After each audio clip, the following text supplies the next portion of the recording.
My name's Mark Jager, and this is part 5 of my 6-part tutorial explaining and demonstrating time-lapse using a Red DSMC2. The DSMC2 dynamic range is 16.5 stops or more. For most scenes, this is sufficient to capture the full range of tones.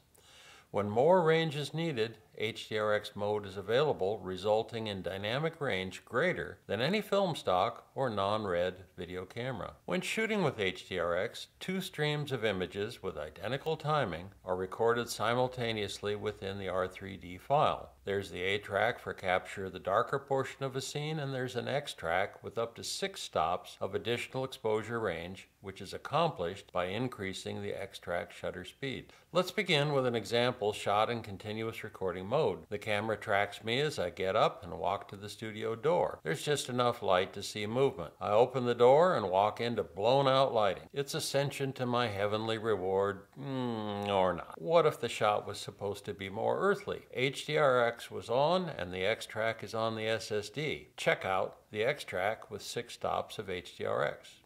There are a number of uses for HDRx. As we just saw, the X track can provide insurance against overexposure reshoots. Transitions from dark to light or light to dark can be easily handled, and scenes with large brightness differences can also be captured. But there's more. For example, in time-lapse, changing exposure settings on the fly can be avoided with HDRx.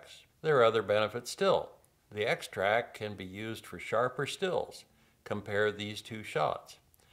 Motion tracking can be improved with the X track, as tracking algorithms can better estimate positions with less motion blur. Masking or keying can be improved with the sharper X track. Now, when you employ HDRx, there are several possible changes. First, the SSD time remaining will be cut in half when HDRx is turned on.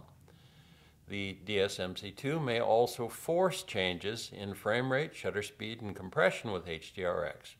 You can see my choice here of 59.94, 1/120th, and 12:1 compression is forced when HDRx is turned on to 30 frames per second, 1/60th shutter, and 13:1 compression with 6 stops HDRx. Now, let's take a look at processing HDRx in Red DSMC2 Pro. For starters, HDRx files are labeled HDR in the browser thumbnail. The look panel has 4 choices for display or blending as Show A Track, Show X Track, Simple Blend, and Magic Motion.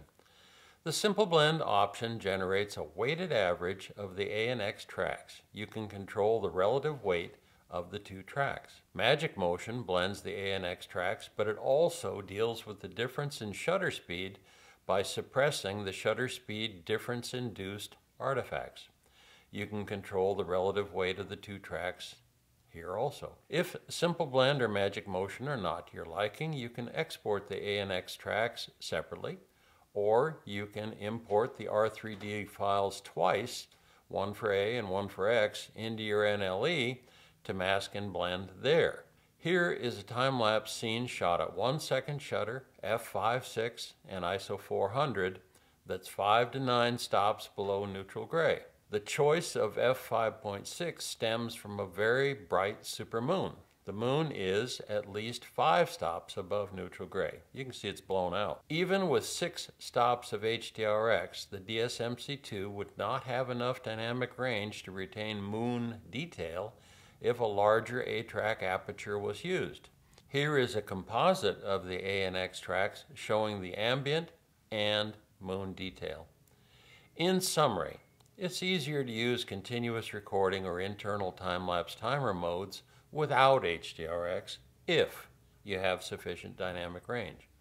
When needed, HDRx can be an excellent solution, enabling a creative choice that would otherwise be difficult or impossible. Stay tuned for part 6. Thanks for watching.